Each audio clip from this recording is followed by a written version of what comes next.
All right. Hello, everyone. Welcome to Weekly Dharma Gathering. My name is Kim Schlesinger, and tonight's session is LGBTQ plus spirituality and the 5 precepts, led by Dr. Shanté Paradigm Smalls. Dr. Shanté Paradigm Smalls, they, them, is a teacher and student in Vajrayana Tantric Buddhism. They currently study under Lama Rod Owens and Lama Justin von Bujas, co-founders of Bhumisparma. Shanté began studying and practicing Buddhism at age 17 and has practiced in Zen, Soka Gakkai, International, Shambhala, and Bhumisparma communities. They began on the teaching path in 2009 and were authorized by the Shambhala lineage to teach meditation and Buddha Dharma in 2015.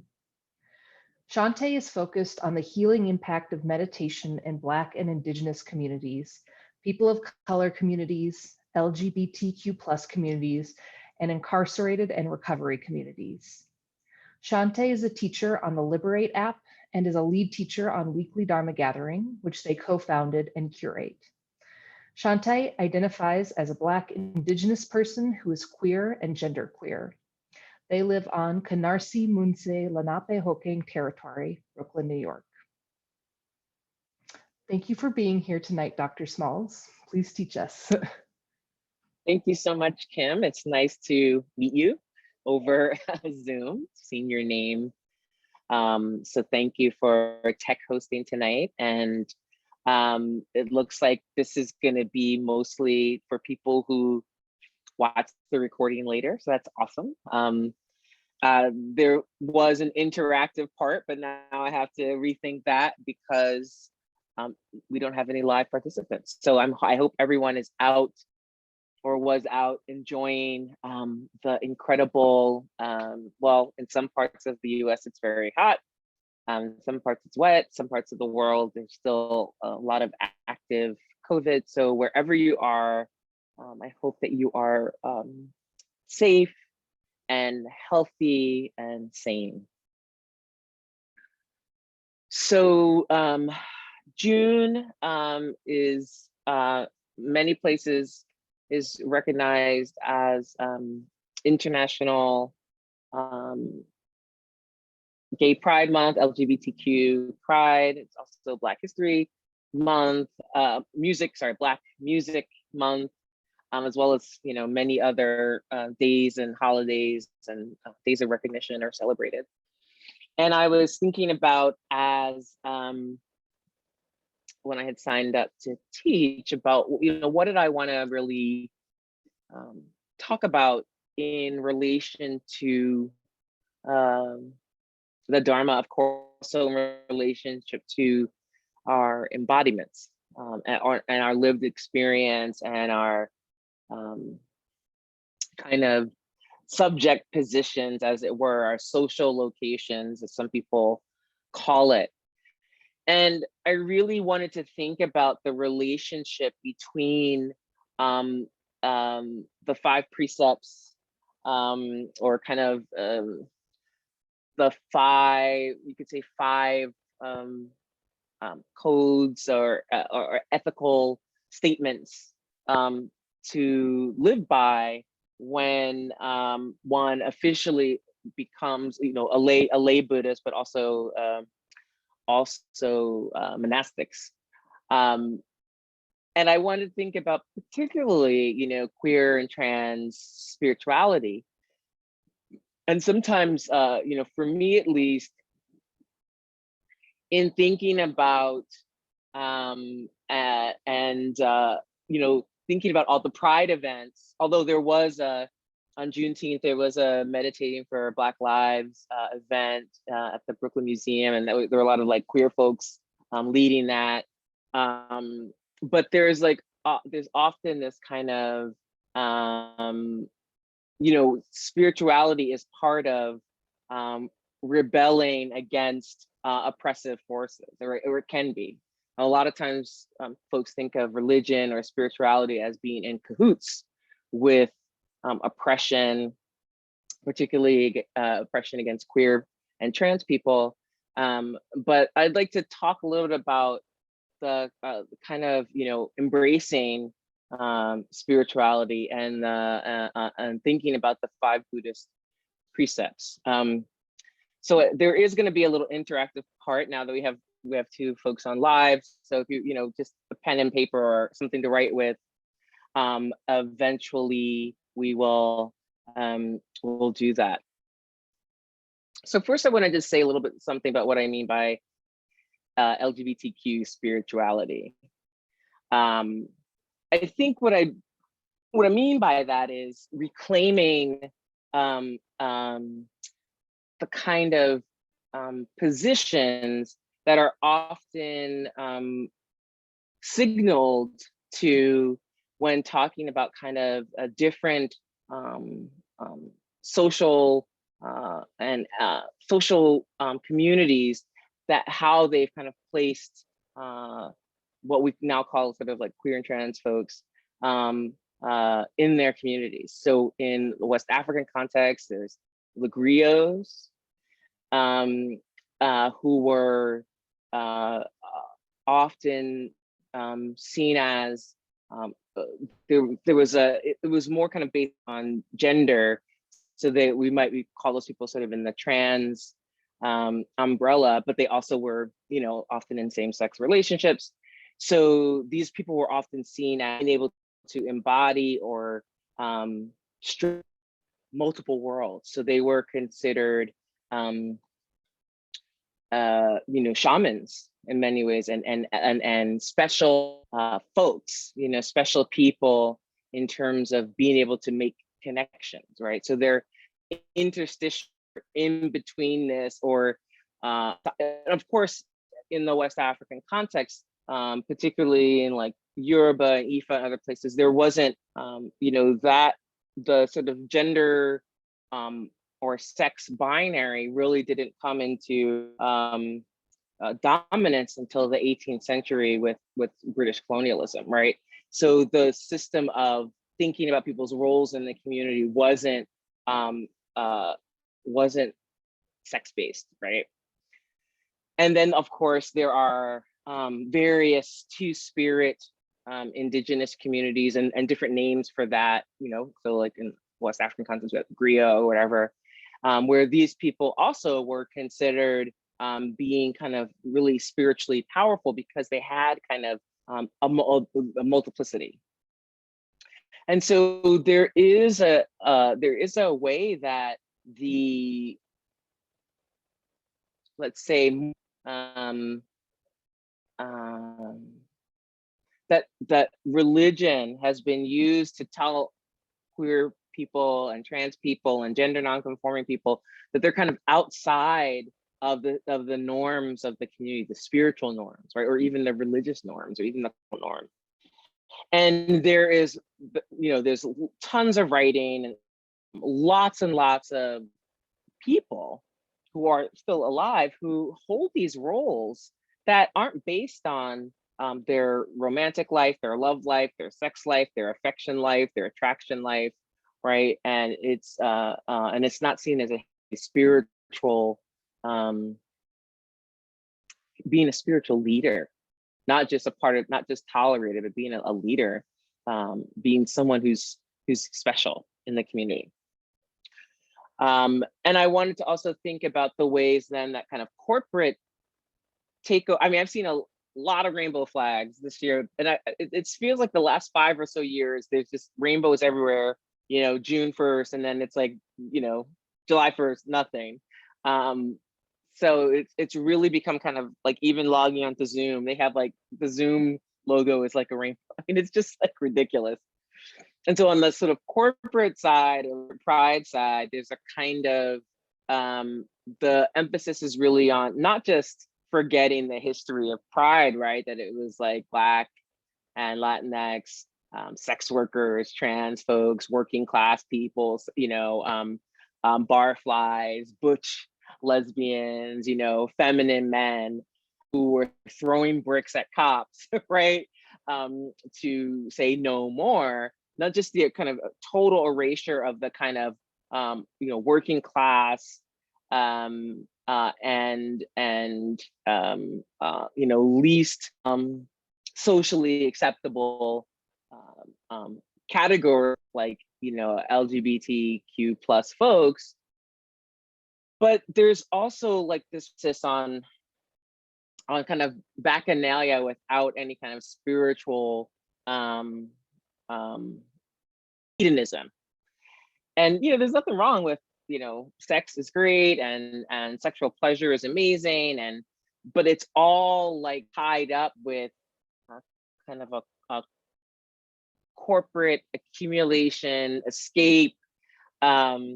We're not accepted. This is the one time, and this I'm really thinking more about how we reclaim our spiritual centers, because you know, activism and policy making and joy making and all that stuff can be a part of our spiritual practice, can be spiritual endeavors. In the tantric path, there's, you know, there's nothing that's not sacred or that can be used toward sacredness or towards enlightenment or towards wakefulness. So that's just a little bit of what I wanted to say. And I wanted to read sort of two versions of the precepts. So the 5 precepts are, there's a practice called the ritual for taking the 5 precepts that comes, you know, it's available. You could Google it and you can find it. But if one, and different Buddhist traditions have different translations and different practices around this. But basically, when one says, okay, I want to officially become a Buddhist, you feel inspired to do that. And you say, I want to really wake up, pursue wakefulness through the 3 jewels, or the triple gem.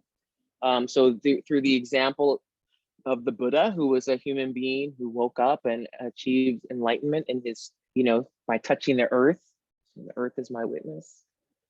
And by sitting on the earth under the Bodhi tree, after trying lots of different kind of extreme practices.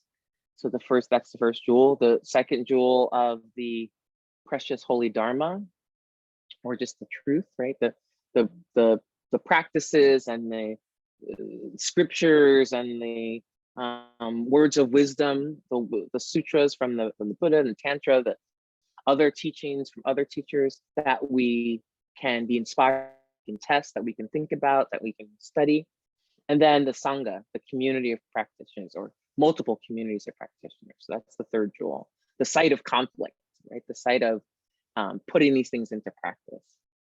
So we want to pursue this path of the 3 jewels. And so, you know, you do whatever, a little this, that, and the other, and this is a ceremony.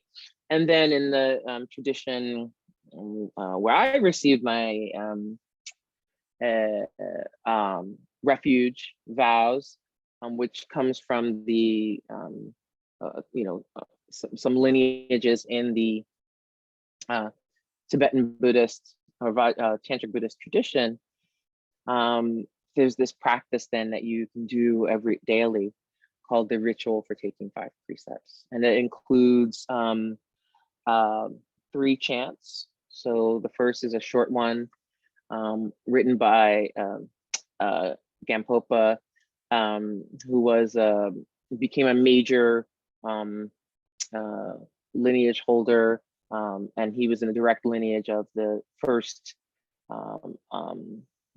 teachers who brought Buddhism to Tibet. So Tilopa, Naropa, Marpa, Milarepa, and then Gampopa was one of Milarepa's students. Then the supplication, which is like a chant that's just sort of literally kind of naming the lineage and the devotion and kind of what the practices are about. So the supplication to the Takpo Kagyu, or the Kagyu school of Tibetan Buddhism. So the Nyingma school is the oldest school, and then the Kagyu school came after, and they're kind of the action school, and they have a lot of sub schools. And then the sutra, the Heart Sutra, which is a compassion practice that really is, it's a recital of kind of the historical Buddha introducing the second turning of the wheel, the Mahayana. Then in this particular practice, you do 3 half prostrations to the shrine and then chant an homage to the Buddha. Namas Tasme Bhagavat Rate Samyak Sambuddha. So just sort of invoking the Buddha, and then there comes the Hinayana vows. So I'll read that. And while I'm reading this, and then I'll translate it, it's not much. Just see how it feels in your body. It's in Sanskrit. And then I'll also read the 5 precepts in Sanskrit in the English translation. And then there's another concept. There's another writing of the 5 precepts that I was introduced to a couple of years ago that I find really powerful. So I just want you to feel if there's any difference for you, and I'll mark them and say, okay, this is the first one and then the second one. So the triple refuge is Buddham Sharana, and it's kind of sing-song. Buddham Sharanam Gacchami. So I take refuge in the Buddha. Dharmam Sharanam Gacchami. I take refuge in the Dharma. Sagyam Sharanam Gacchami. I take refuge in the Sangha. And then Divtyam Api Buddham Sharanam. So second time, I take refuge in the Buddha. I take refuge in the Sangha. Dharma, I take refuge in the Sangha. Trityam Api Buddham. Triple times I take, so 3 times, right? Triple refuge in the Buddha, the Dharma, and the Sangha. Here's the 5 precepts, or the Panchashila. Pranatipita Virati, and this is also sung, but I'll just say it. Pranatipita Virati Shikshapadam Samadhyami. I take on the precept of abstaining from destruction of life. That's the first precept. Adatadana Virati Shikshapadam Samadhyami. I take on the precept of abstaining from stealing. Abracharya Virati Shikshapadam Samadhyami. I take on the precept of abstaining from sex. Okay, just Mithrida Virati Shikshapadam Samadhyami. I take on the precept of abstaining from lying. Amareya Madhyapana Virati Shikshapadam Samadhyami. I take on the precept of abstaining from drinking liquor or intoxicants. And then in this particular one, you do shamatha practice, or sitting, shamatha vipassana practice, peaceful for whatever, 5, 10, 15, 20 minutes after, right? So that's the more kind of formal, practice in this very kind of, a different, language. But when I was in 2019, I went to a Black and Buddhist conference, the second conference for Black Buddhist teachers. And so there were people from many traditions from the US, from Canada, from the UK, from South Africa, from Nigeria, from the Caribbean. And we gathered at the in California, Northern California. And while we were there, one of the Zen folks introduced us to this particular translation of the 5 precepts. So it comes from a talk from Dr. Shahara Godfrey, a talk at the San Francisco Zen City Center, maybe in 2019. And she, where I was referencing teacher Katriana Reed, who's a student of Thich Nhat Hanh, and this teacher is also the founder of a place in Southern California called Manzanata Village. So here are the precepts in this more everyday language. So I want you to kind of maybe feel the differences, if there is for you, between the two. So the Manzanata Village version of the listed here is a helpful reference to complement this talk. Aware, so this is precept number 1, aware of the violence in the world and the power of nonviolent resistance.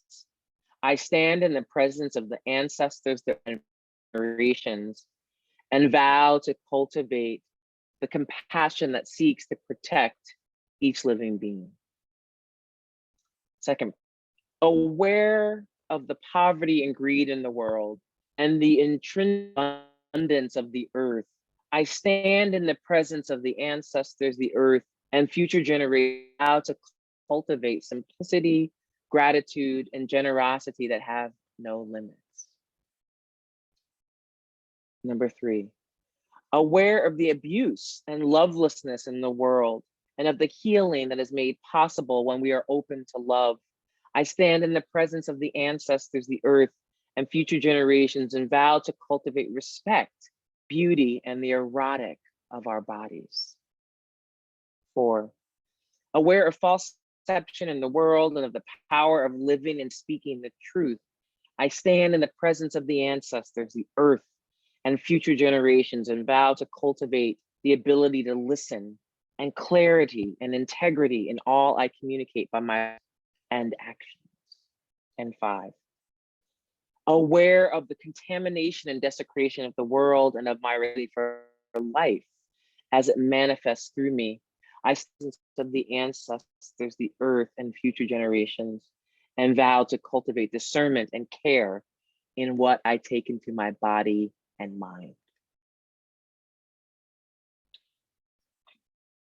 So I think often as queer folks, and particularly as people in the West, many times when we hear the sort of Vinaya, vows, we hear the Panchashila, it feels like it may remind us of religions we might have grown up with, a tight, what do they call that, a kind of tight rope or like a tight coat, and that it feels restrictive, right? Because it's like, I vow to abstain, I vow to stay away from. And in this second version, it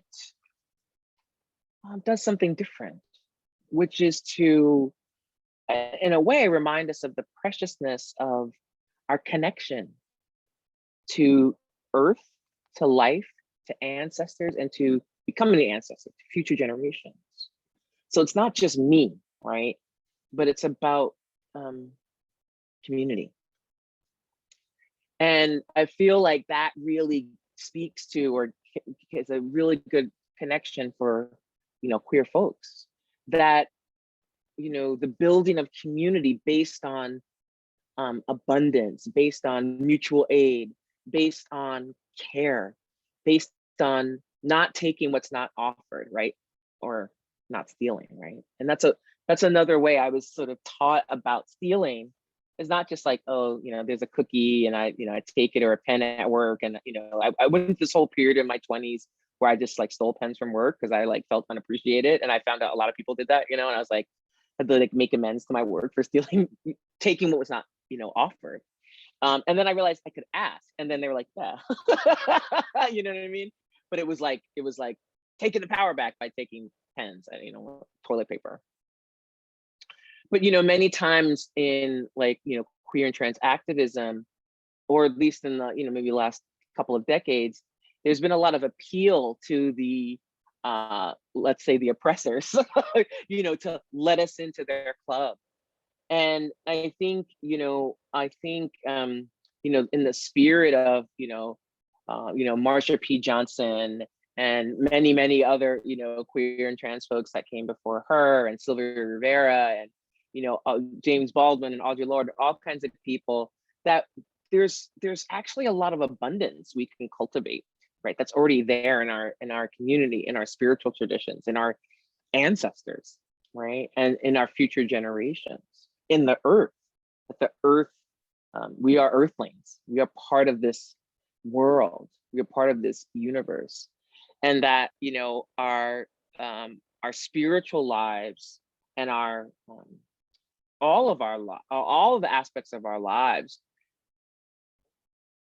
are worthy and can be tapped, right? And can be deepened and broadened toward benefiting our communities, And I think particularly when I think back on, my activist days, I know makes me sound really old, I am old, but I think back on my activist, I was like a youth activist, I was like a queer, I was in a queer youth group as like a teenager. And like, we went to the state, and we were like safe zone or whatever. I don't even, and like, I marched in, I led the youth contingent in different like pride marches at, in New York. And I grew up queer, and in a pretty hostile environment. But like the activism was born out of trying to find ways to navigate just being alive. And I think, for me, I grew up in a religion. I was born into a religious practice, religious lineage that had a very narrow view of homosexuality, effeminacy, effeminacy on men and masculinity on women, and I was told those things weren't compatible, that I had to suppress or repress sexuality in general, not just queer sexuality, in order to be like really inside of that practice. And I think that many people have had that experience. Even sometimes in Buddhism, people who've grown up Buddhist, And so this is just to kind of open up some space to bring together these different aspects of our lives and to celebrate them, not just as, like going to the parties and going to the picnics and, watching RuPaul's Drag Race and, celebrating the history and all that, but also, once Gay Christmas is over, what do we do with our spirituality as, queer and trans folks? How do we bring that into the everyday? How do we bring that into the times that aren't so celebratory? How do we bring that into that work, that spiritual life, into combating, policies that are meant to really make us disappear, So I think what I would like to do before I wrap up is just read the Manzanita Village version again, and just ask for you to, you can sit, you can lay down, you can stand, you can do whatever you want. Just where do you feel it, or what arises for you when I read these words? What feels possible for you? What feels, as they say, alive for you?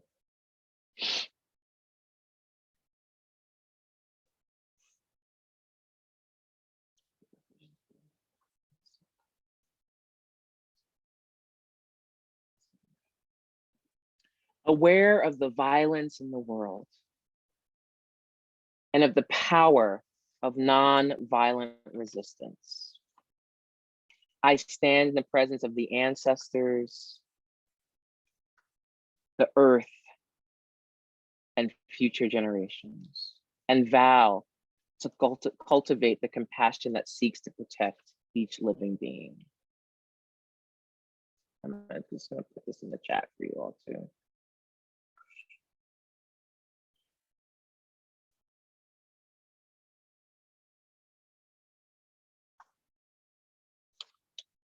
Aware of the poverty and greed in the world, and of the intrinsic abundance of the earth, I stand in the presence of the ancestors, the earth, and future generations, and vow to cultivate the simplicity, gratitude, and generosity that have no limits. Aware of the abuse and lovelessness in the world, and of the healing that is made possible when we open to love, I stand in the presence of the ancestors, the earth, and future generations, and vow to cultivate respect for the beauty and erotic power of our bodies. Aware of the falsehood and deception in the world, and of the power of living and speaking the truth, I stand in the presence of the ancestors, the earth, and future generations, and vow to cultivate the ability to listen and clarity and integrity in all I communicate by my words and actions. Aware of the contamination and desecration of the world and of my responsibility for life as it manifests through me, I stand in the presence of the ancestors, the earth, and future generations, and vow to cultivate discernment and care in what I take into my body and mind. And so we're just going to sit for a few minutes.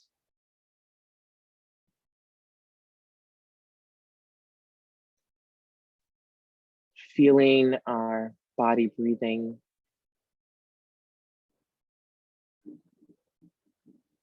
And feeling wherever those words or concepts touch into you, into your experience.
So, with that, as Pride Month is,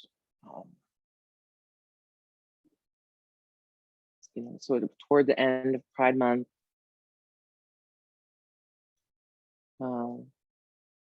wanted to just offer on this full moon, um, a sense of really my commitment, my own commitment to myself, but a commitment that I feel very strongly about across, many different communities, is the kind of restitching us back into our lineages, our ancestral lineages, our communal lineages, whatever they may be, our intellectual lineages. And many times queer folks, depending on the time and the place, can feel very separated from our people, and very isolated, even in the olden times before, pre-COVID, even in the, so-called advanced West,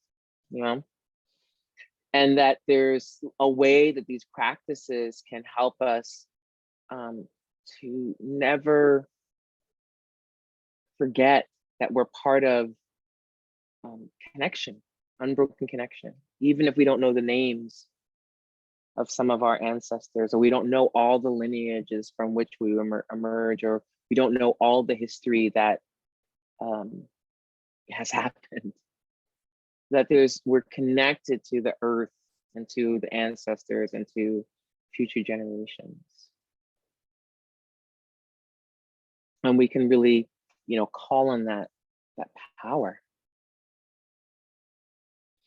And then, finally on the precepts, I really have begun, to experience them not as necessarily withdrawals, like there's a kind of way in which they're envisioned. I mean, yeah, if you're a monastic, you're withdrawing from the world, in very material ways.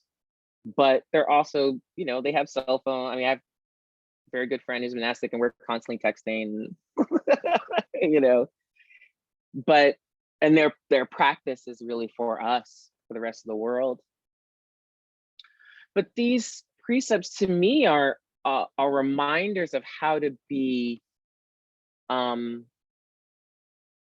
human who, by my words, deeds, and thoughts, wakes up a little bit. And then maybe other people who come in contact with me become curious, and that inspires them to want to wake up. And, when I diverge from these, which I do every day, like when it's this beautiful outside, my dog loves to, I mean, I know this is going to sound silly, but it drives me fucking crazy. My dog, I'm like, I have a plan. I'm like, we walk 2 miles in the morning, and she just wants to roll all over the grass. And I mean, it's like, she's having a good old time. And she just wants to roll.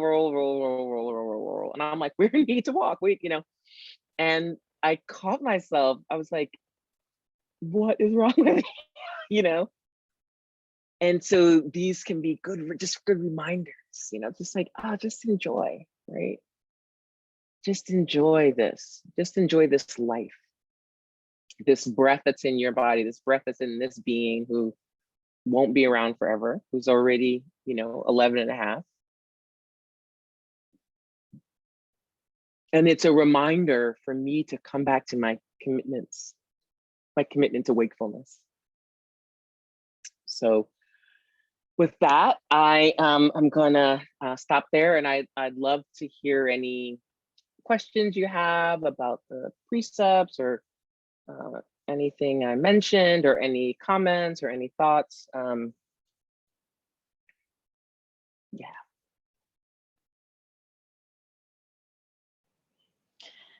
Thank you so much for this talk. Hi. The doll is so adorable. She's snoring somewhere. Good. That warms my heart. So I got I didn't get to attend a whole lot of the Dharma of Pose weekend. I really was only there for like the Friday night, because the weekend was just way too nice to be in front of a computer all day. But I was so aware that it was the first time I'd ever been in an explicitly Buddhist space that was also explicitly queer. Because I've met, like, there's a ton of lesbians for sure in Buddhist communities. Like, there are queers, we're there, but Everywhere. it's like it's always kind of takes a back seat. And I'm so appreciating this right now, like what you were just sharing about lineage, because like for me it was because of a talk that Lama Rod gave that I was like, wow, I've always thought of ancestors just according to blood, right? But like Marsha P. Johnson is my ancestor, Right. and the lineage she gave me is one of liberation. And how am I going to step into those shoes? Because like those are some Right. big shoes to, that's a big brick to pick up, right? That's right. That's right. That's right. And so I really have been appreciating this and like genuinely exploring, especially because I know from my own personal experience that the greatest and most profound liberation I ever felt, when I first felt liberation, when I first understood what that meant, was when I came out. Right?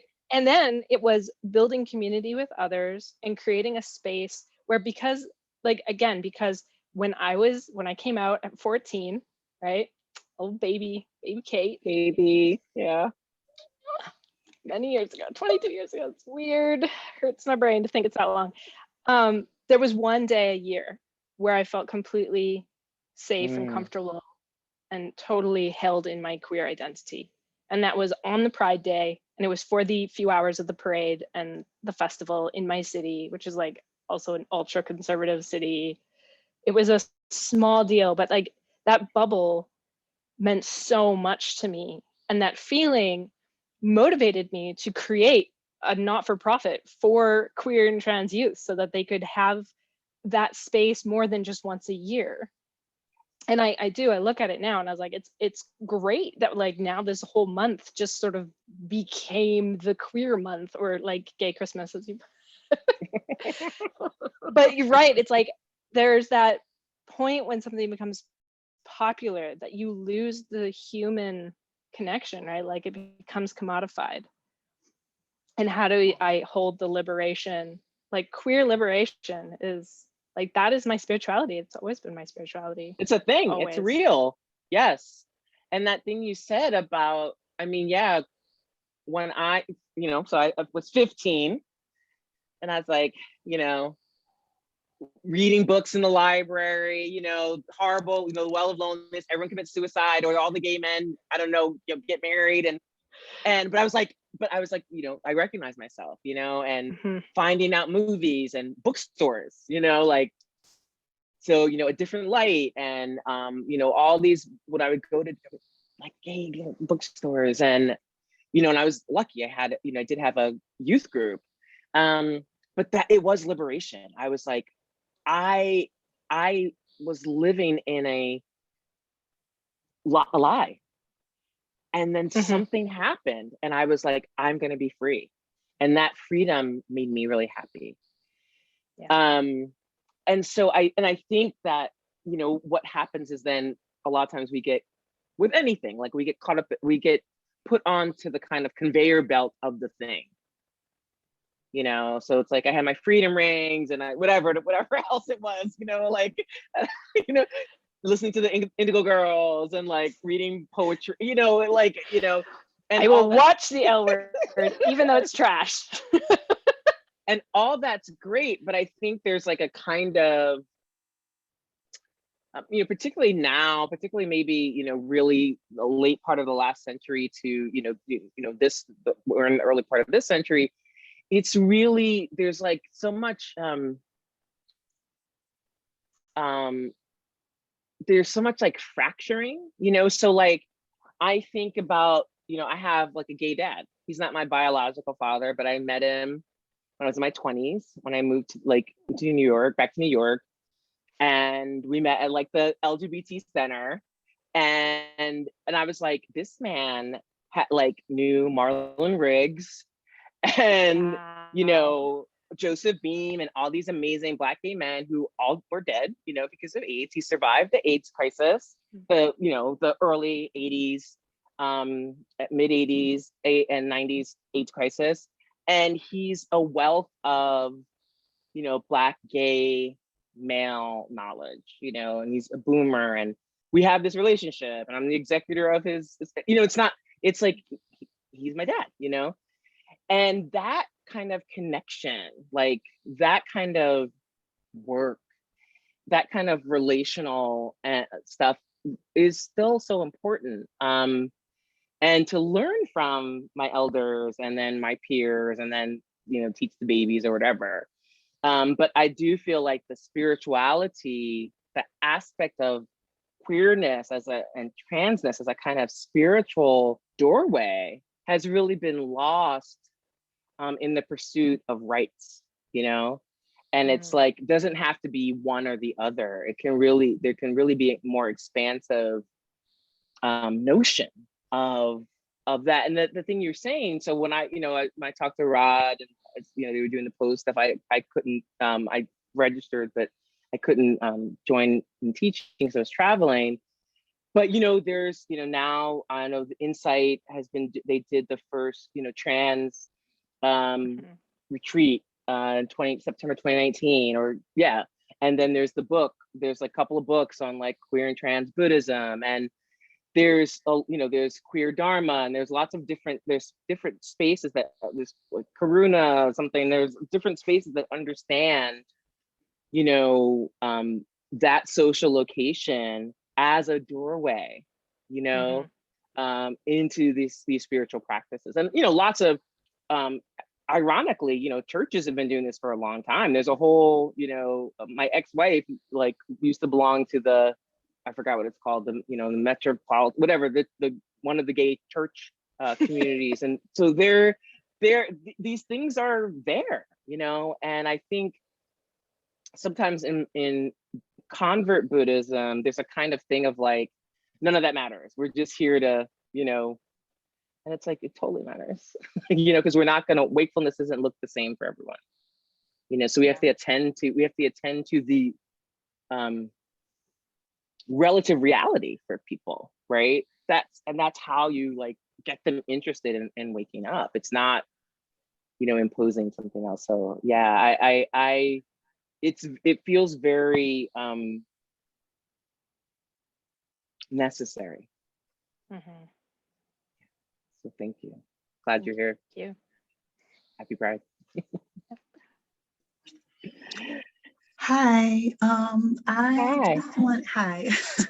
I just wanted to add, thank you for definitely this just talk now, but also the comparison that you did to the first set of precepts to the second kind of version. From the first version, I wrote down, the first one, which was abstaining from the destruction of life. And then when you read the second version, like those just felt way more expansive, and a way to just connect with that in a different way. So I just wanted to acknowledge appreciation for both of those in this space. Thank you. Yeah, I feel I try to do both, because sometimes I can get I'm trying to like run through my practices and I get a little lazy, because it's like can take a long time. But when I read this version from the Manzanita Village, it's like when I first saw it, it completely, I just was like reading it on a wall and I was like, what? It just totally, it was like, it expanded my mind, and sometimes when I'm doing, particularly in the tradition I'm in Tantric Buddhism, it can get a little like just follow the formula, and it loses some of the flavor, it loses some of the juice if I'm just doing it. And so for me, what's been so helpful in my practice, in total, is bringing in all of my, I have this my shrine just keeps expanding and expanding, but it's like I have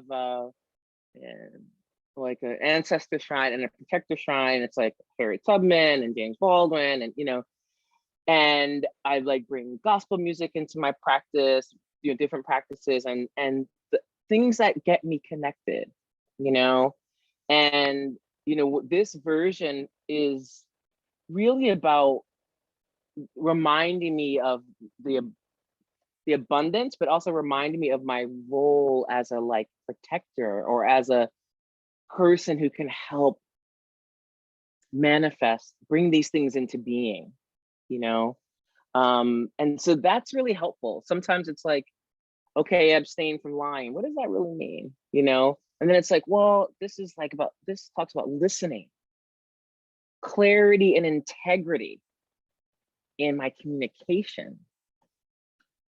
Because I can tell the truth, right? I can speak factual things, but I can manipulate,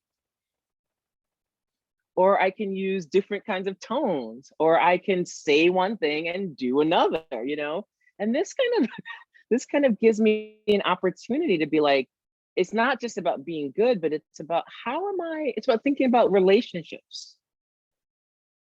My behavior impacts other beings. How am I I sometimes say, use your powers for good, and so, and particularly, for me, like growing up in a very conservative religious household, I came from there were some rules that I was taught, a ton of them, right? And they didn't always make sense, and I didn't always feel like people's interpretations or explanations of them were sufficient, right? So I didn't want to just fall into the same thing under a different guise or a different name, but thinking about just my responsibility, right, for how I interact with other, people and plants and animals, is it's helpful, and it actually brings me a lot of joy. It's sometimes very hard, because I'm a person who likes to like curse people out and like just do whatever, and shade and all that. That's also a part of like the gay, just like oh yeah, read you, all of that stuff is great, but at some point I need to really think about, is this really what is this really what I'm like wanting to offer up? And what I find is that like I can still have fun and crack jokes, and without without like hurting people, and it's never really those things. It's really like in those tender moments, when I have a choice about how I want to respond to something, or where I can like use my relative power to kind of get my way, and it's like, do I really want to do it that way? So a lot of times it's just like,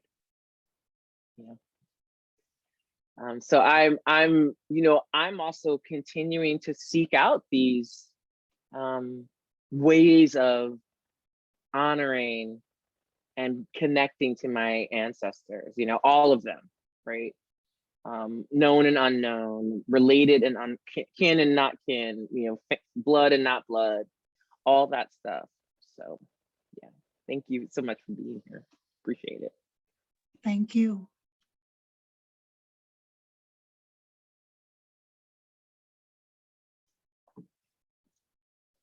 So I just wanted to say, just give a little plug. I don't know. I'll just put it out there. I am going to be offering refuge vows in the fall to some of my students who want to officially enter the Buddhist path.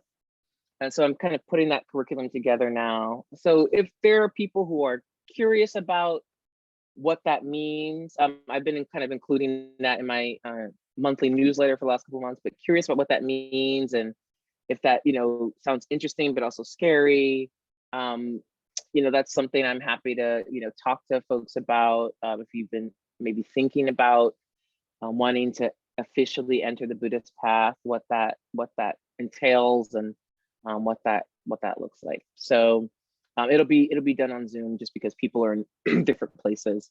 But there'll just be a series of 2 or 3 classes, and then like a night, and then a half day of like the ceremony or whatever.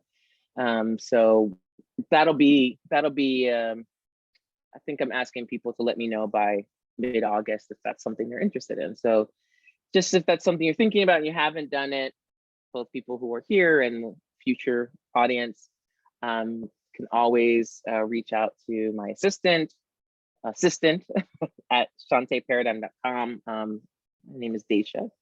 Or you can just always like go on my website and find my email. So I just wanted to say that. So I want to thank you all for being here, taking time to join me live, join us live. I want to thank Kim, and happy Pride and happy full moon, happy solstice. Wow, right? There's a lot going on. And we have one more live, we have one more live talk next week. And then we have a series of different recorded, like I'm recording something, it's gonna be pre-recorded with an author, Cheryl Petty, and that'll be, and people are gonna lead some sits. And so the summer programming is gonna be mostly pre-recorded, but we will be having weekly new programming and coming up. And then actually we have already booked teachers mostly through February now. So it's going to be really exciting. So I'll turn it back over to Kim. Oh, thank you, Dr. Smalls. That was great. Thank you everyone for joining us for tonight's online Dharma gathering. Please join us next week. The topic is Love with Accountability with Aisha Shadiye Simmons. Also, if you haven't already considered becoming a subscriber, we have a 7-day free trial that you can find on our website, and tell your friends. In addition, please follow us on Instagram, we're at Weekly Dharma, and Facebook at Weekly Dharma Gathering. Thank you all again. We'll see you soon.